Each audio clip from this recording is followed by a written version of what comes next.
Assalamualaikum warahmatullahi wabarakatuh. Ketemu lagi hari ini kita sedang melakukan pemantauan atau review kambing Costa.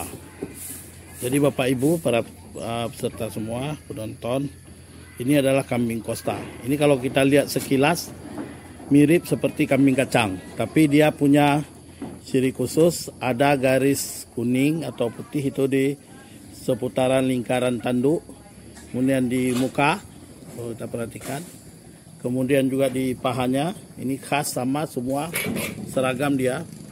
Kemudian di ujung, di belakangnya, bagian belakang bawah ekor, kita perhatikan ada warna ini.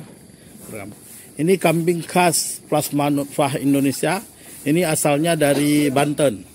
Tadi mungkin di alam dia jumlahnya udah sangat terbatas karena terjadi perkawinan silang, sehingga plasma nutfah lokal kita hilang. Jadi perlu kita selamatkan. Ini di tempat kita ada pelihara sekitar 100 ekor jantan dan betina untuk menjaga supaya terus lestari. Karena kambing-kambing lokal ini juga unggul dengan karakteristik lokal. Jadi kita selama ini fokus menyilang-nyilangkan kambing karena kita pikir kambing-kambing dari luar besar-besar. Tapi kita harus ketahui juga bahwa kambing-kambing besar itu dalam pemeliharaan juga butuh input yang besar, butuh modal yang besar. Dia butuh makanan yang tinggi protein untuk menumpang pertumbuhannya yang besar, kemudian daya tahan terhadap penyakit dia rendah, sehingga kita juga butuh obat-obatan yang besar. Tapi kambing-kambing lokal kita, kambing kacang katakanlah, ini kambing Costa ini lebih tahan terhadap penyakit. Kemudian dia input pakan juga tidak terlalu besar, dia tidak perlu terlalu banyak pakan karena badannya kecil. Kemudian kebutuhan dia bisa juga hidup dengan kondisi pakan yang kritis. Dia hanya bermodalkan pakan biasa, dia bisa juga hidup, bisa birahi, bisa bereproduksi.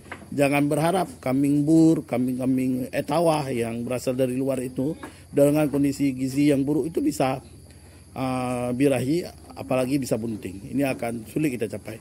Tapi kambing-kambing kita, kambing Costa kita, kambing kacang kita, walaupun kondisi nutrisinya buruk, kemudian kondisi badannya kurus, tapi dia bisa bunting. Itu adalah suatu keunggulan yang kita kadang kurang sadari, sehingga pada saatnya kita udah mendatangkan kambing-kambing besar dari luar, kemudian kita silangkan. Akhirnya apa yang terjadi ketika kita tidak bisa memberi perawatan pakan, kandang, penanganan penyakit yang optimal, sehingga keuntungan nggak bisa kita peroleh karena kambing tidak bunting, tidak birahi, tidak melahirkan, lahir anaknya mati, kemudian mudah mati karena terserang penyakit, sering sakit berulang dan sebagainya. Jadi itu harus kita perhatikan dalam mengambil keputusan melakukan menyilang-nyilangkan kambing, sehingga kita lupa akan keunggulan plasma nutfah kambing lokal kita. Jadi saya mengajak Bapak Ibu para penonton sekalian untuk terus melestarikan plasma nutfah kita, karena plasma nutfah kambing lokal Indonesia juga punya keunggulan dan karakteristik yang menarik, yang bagus kalau terus dikembangkan. Ini lagi nyantai nih. Yang di belakang sana itu kambing PE, dia lagi nangkring main-main kemari.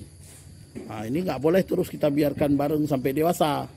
Ini yang ini kalau kita perhatikan ini betina nih, cewek cantik. Yang sana cowok ganteng. Kalau dia sampai dewasa ngumpul-ngumpul, nanti bisa terjadi cross breeding. Jadi ya nanti akan kawin silang. Kalau udah terjadi kawin silang, kehilanganlah kita plasma nutfah kita. Akhirnya kalau ditanya kambing jenis apa, keunggulannya apa, kita udah pada bingung. Ini kalau kita lihat kambing Costa ini tipe pedaging yang andal ini. Lihat bentuk badannya, walaupun nampak kecil, tapi penuh berisi daging. Memang tulangnya juga lebih kecil dibandingkan dengan kambing PE atau burka sekalipun. Jadi demikian dulu perjumpaan kita hari ini. Semoga ada manfaatnya. Nanti kalau ada yang mau tanya-tanya, jangan segan-segan, silakan tinggalkan pesan di kontak chat yang tersedia di bawah ini. Insya Allah pasti kita terbuka untuk diskusi. Demikian, Assalamualaikum warahmatullahi wabarakatuh.